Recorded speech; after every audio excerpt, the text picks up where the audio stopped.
জায়গাটার নাম হচ্ছে লাভার্স পয়েন্ট। এখানে কোন লাভাররা এসে বসে থাকে আমি জানি না, এত স্মেল, এত বিচি গন্ধ, চারিদিকে নোংরা। হ্যাঁ ঘোড়া, এগুলো ঘোড়ার, কিন্তু সেটা ঘোড়া থাকে ঠিক আছে, সেটা আলাদা ব্যাপার, ঘোড়া থাকলে তো অবশ্যই নোংরা হবে, কিন্তু লাভার্স পয়েন্টের সাথে কোনো যায় আসে নেই, মানে নামটা কোনো মানে ম্যাচই খায় না। বসার লাভার্স পয়েন্ট হবে, কত সুন্দর বসার জায়গা হবে, সুন্দর একটা ফিল হবে, মানে এটা রোমান্টিক ফিল হবে, সেরকম কিছু নেই এখানে। গন্ধে স্মেল পয়েন্ট কিছু নেই, জাস্ট কিছু নেই। তার মধ্যেই দেখো না সবাই সেখানে ফটো তুলছে, ভিডিও করছে। আমি ভিডিও করছি তোমাদের জন্য, কিন্তু ফটো তুলছে, এখানে ফটো তোলার মতন কোনো অপশন নেই, মানে কোনো জায়গায় আমার পছন্দ হচ্ছে না যে ফটো তুলবো এখানে। দেখো মেকআপ করে সবাই এখানে ফটো তুলছে।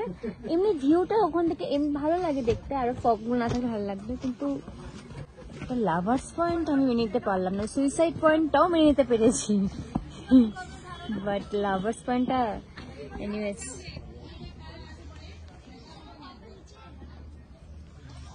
এখানে আর একটা জিনিস রেখে হচ্ছে টিফান টপ, যেটা হচ্ছে ঘোড়ায় চড়ে অনেকটা তোমাকে জঙ্গল সাফারি করাবে, তারপরে কই মিলকায় যেসব শুটিং হয়েছিল, রাজের কিছু শুটিং হয়েছিল পার্ট, সেসব জায়গায় নিয়ে যাবে, মানে শুটিং স্পটে নিয়ে যাবে।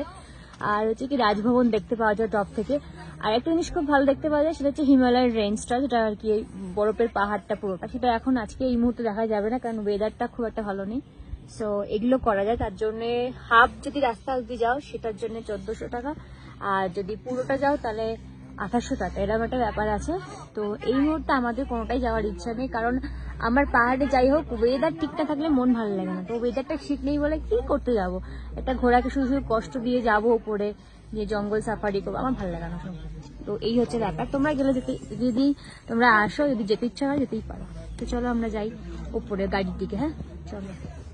আর কত জায়গায় দাঁড় করাবে আমি জানি না।